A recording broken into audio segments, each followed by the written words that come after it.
Kaplan turbines are suitable for power extraction, when water energy is available at low head and high flow rate.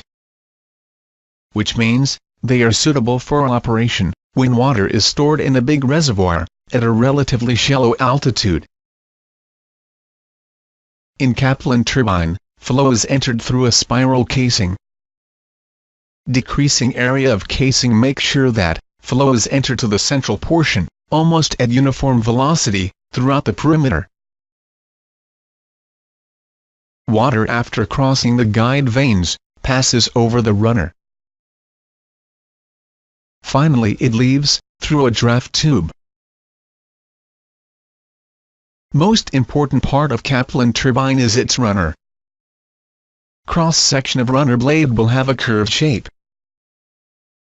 When water flows over it, it will induce a lift force due to airfoil effect.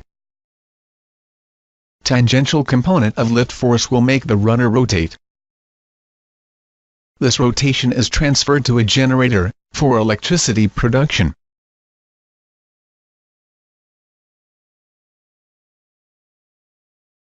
Kaplan turbines are axial flow machines, where absolute velocity of flow is parallel to axis of turbine. Water is precisely made to pass through runner blades, with help of a shroud.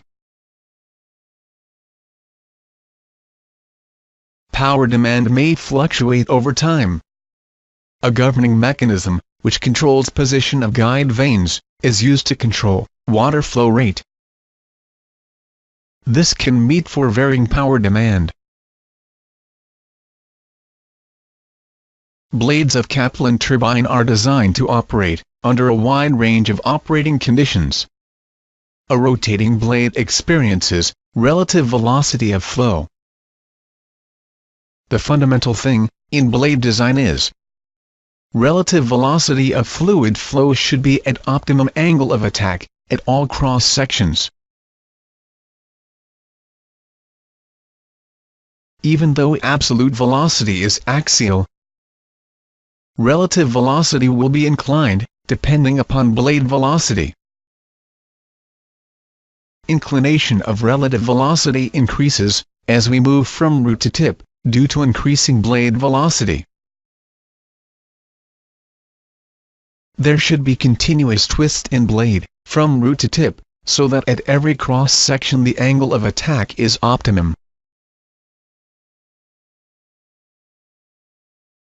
With varying flow condition, relative velocity will change drastically.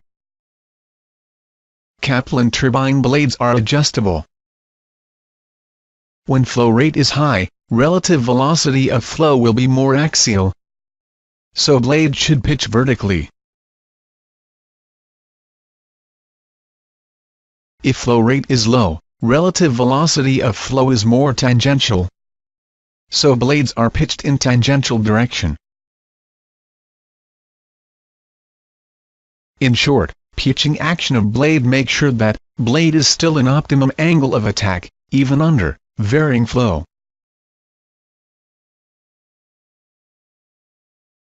Apart from controlling the flow rate, guide vanes have got one more function. They help in controlling swirl of flow. If guide vanes were not present, the flow would be highly swirling in nature, due to its tangential entry. Such a flow would reduce performance of turbine drastically, due to its poor angle of attack. So guide vanes control swirl of flow, for optimum angle of attack.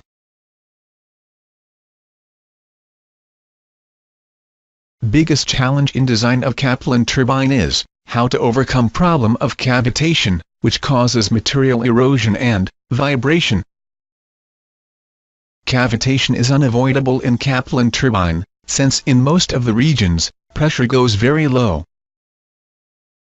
But damage due to cavitation can be reduced by using suitable blade material, and use of anti-cavitation fin. Draft tube, which transforms dynamic pressure to static pressure, due to its increasing area, also helps in reducing cavitation effect. Thank you. Hope you got a good understanding on Kaplan turbines.